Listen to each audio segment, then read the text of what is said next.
That's right. I started in 2007.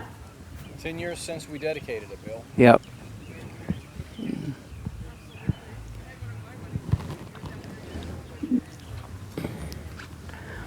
Between the Marine Corps League, Field of Honor, and the museum, I think I've done my part Oh now. my gosh, absolutely. That's for sure. I'm Bill Moss. I live in Greensboro, North Carolina. As the founder of the Carolina Field of Honor, what was your original vision versus the final construction?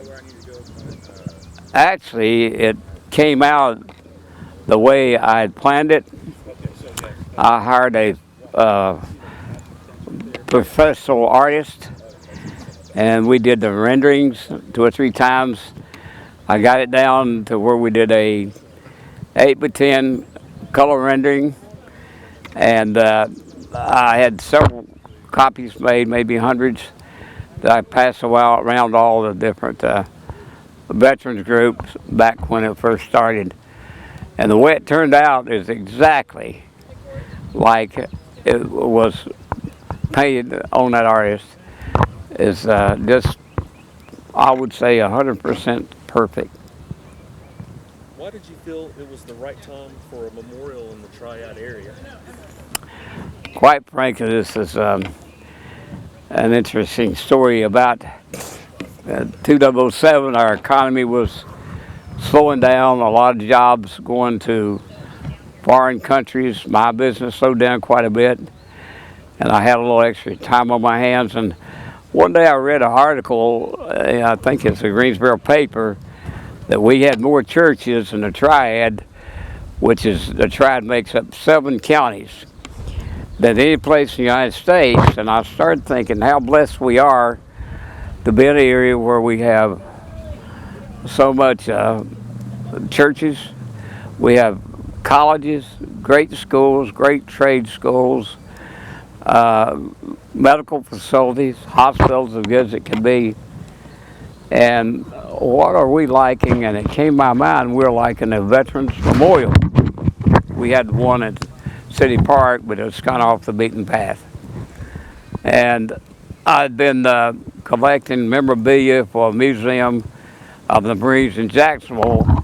At that time, I did a lot of trade shows. And so there was one in Virginia Beach in particular I wanted to go to, and I did. And just before I got to my destination in Virginia Beach, I saw a tourism uh, office. I need a new map. I stopped and got a new map, and on the way out, I asked the girl at the counter, "What is the outside the Atlantic Ocean? What is the most thing you're proud of in Virginia Beach?" And she said that was the mayor's project for our Veterans Memorial. So the next morning, I couldn't wait to get to it and see it. It was absolutely the thing that turned me on to get me going. I called the mayor, talked to him about it, and basically the fundraising was done through the schools and the school children's, but obviously the money came from the parents. And it was about a $2 million project, but beautiful. And I knew that would be doable in this area because with the feasibility study that I'd done, I found there's over 150,000 veterans that lived in this area, and I knew I could get their support to build a memorial at least beside of Virginia Beach. Tell me about your original board of directors and how did you select them? First of all, I think I belong to every organization in the Gifford College area: Optimus Club, Moose Club, Elks Lodge, all the Veterans Group, American Legion, and at that time we had the Marine Corps League. So with the board, I knew a lot of people. I knew the movers and shakers. Now the part that I was most proud of, I knew I needed to get a person from each branch of service. I needed black and white. I need females. It just so happened that I knew some person that was a leader in each of those categories. I went to see them, and a lot of times Rob O'Hanlon would go with me for an interview, and we found the perfect balance for the board. Everybody stood out as far as getting something done and contributing. There wasn't a lazy person in there, and everybody had friends that had friends, and that's how we got the board together. No resignations, all of it permanent from the first. What was your thoughts when the feasibility study reflected community approval but lacking of funding due to economics? I kind of knew that was going to happen when we had our meeting at Texan Shirley's that morning, because I knew the people that they had interviewed.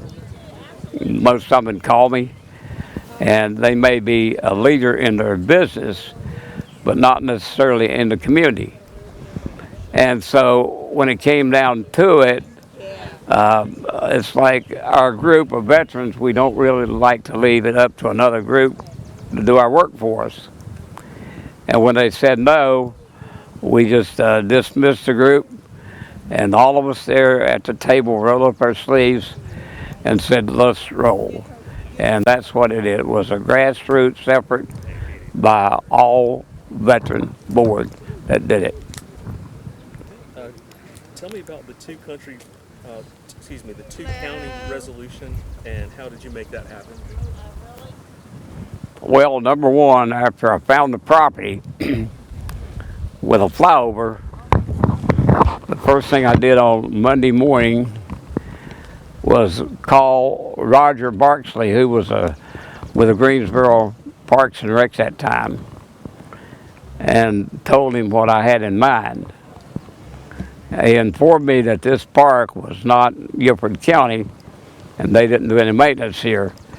The park was maintained by Forsyth County Parks and Rec. So when he basically said, I really can't help you, but I'll give you the name of the person at Parks and Rec, which is Mark Sorosky at that time. I made an appointment with Mark, went over and told him what we had in mind, what I wanted to do. He met me later in the week and offered me 2 or 3 smaller plots that were maybe maybe an acre. And that was not it. I had seen this from above the air, and this is what I told him we wanted. And he informed me that I would have to get a resolution, which I wasn't used to. I immediately called my Marine Corps friend Bruce Davis, who was a county commissioner, and told him what I was up to. He called Skip Austin, who was the chairman of county commissioner at that time, and they signed the resolution.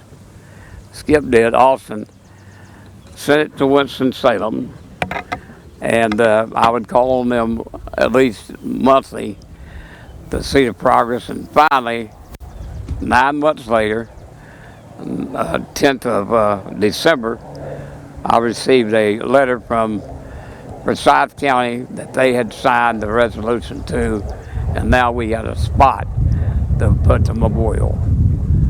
That's how it came together. The fundraising challenges, and how did you and the board overcome them? Actually, it wasn't a challenge as much as it was a goal. And our goal was $6 million. Now, amazingly, a lot of the successful businesses in Guilford County are owned by veterans. A lot of them were World War II veterans, and when they were discharged, when World War II was over, they set up a small business, could be a small trucking business. 3 of our large dealerships here in town were owned by veterans, and a veteran to a memorial like this won't say no. We had donations given to us in restaurants. We had donations given to us in churches. And it was really an easy fundraising. And then we had 2 or 3 members that became fundraisers themselves. They contributed every week. They'd bring me a check for $25,000, $30,000. So a lot of the contributors actually became our fundraisers. That was the fun part. Getting the calls, they meet me over here and we'll have a glass of wine and I've got something for you. That was fun. What were your feelings on dedication day and when the board turned over the keys to the counties for the memorial? Well, I think one of the happiest days of my life and my whole life was that day.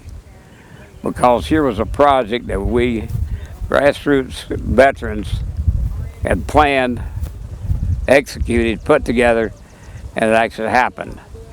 One of the key factors on this park is who's going to do the maintenance. Cut the grass, take care of the fountain, take care of security. And one of the key players was Rob O'Hanlon, and we actually worked to have Forsyth County take over the maintenance, and they did with the help of Guilford County. All three cities participated in the funding for this park here, all three. Money was never an issue. Fantastic.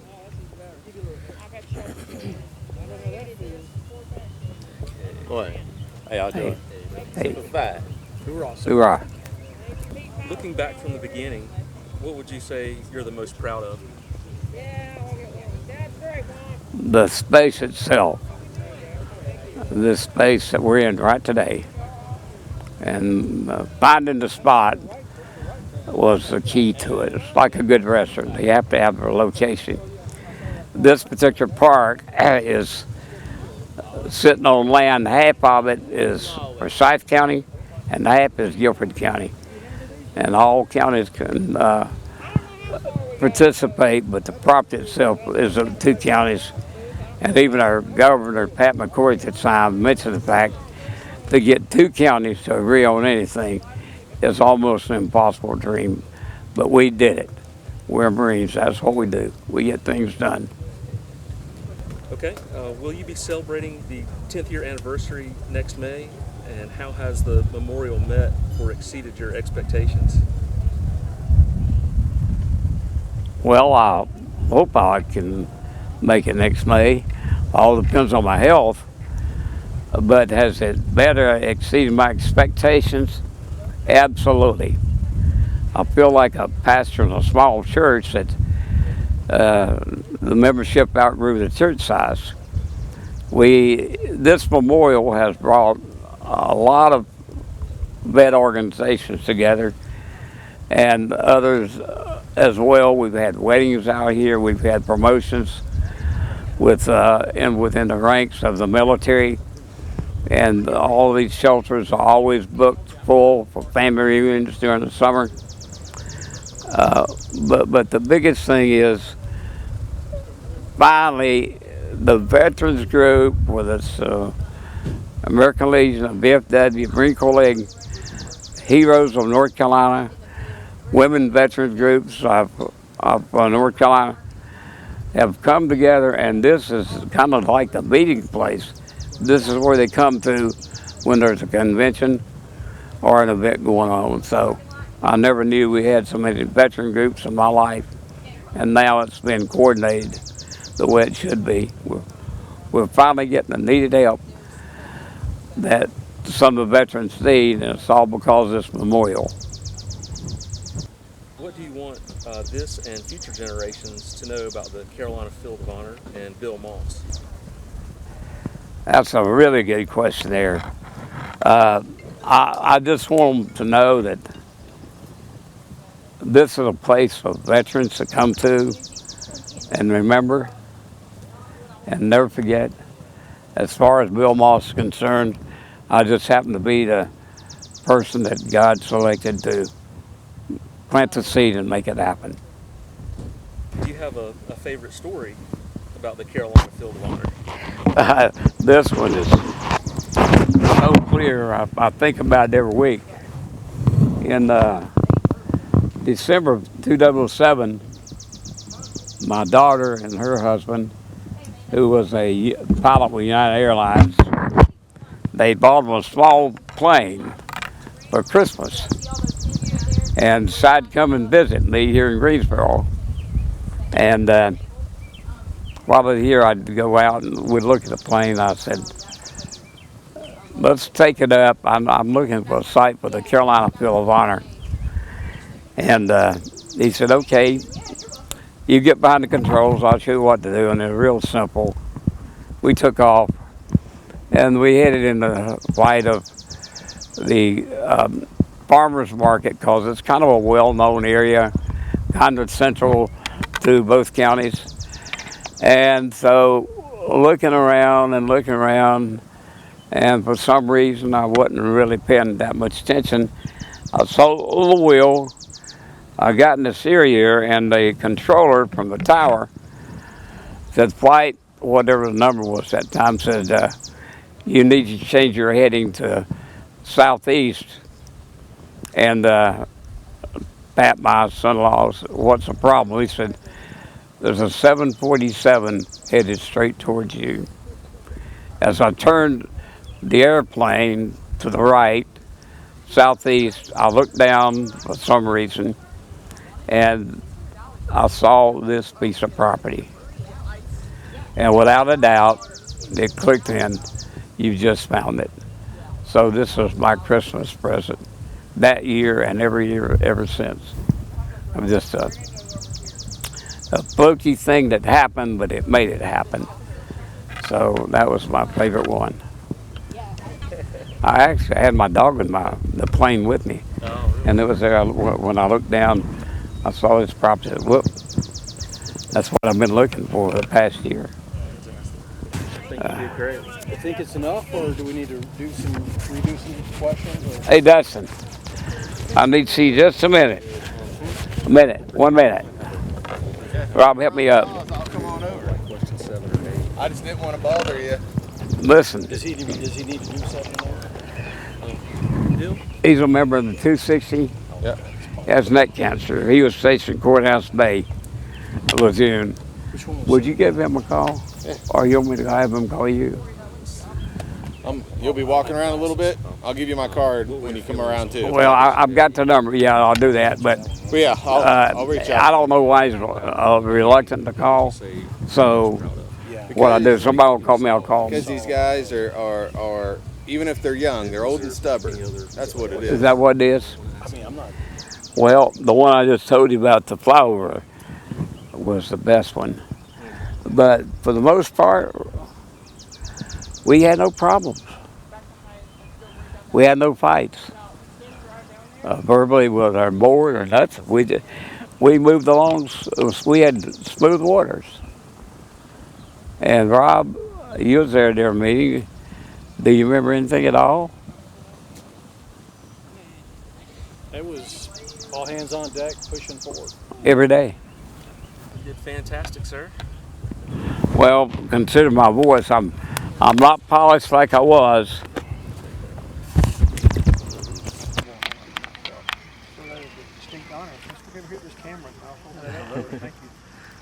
There you go. Fantastic, guys. Let me kind of zoom in on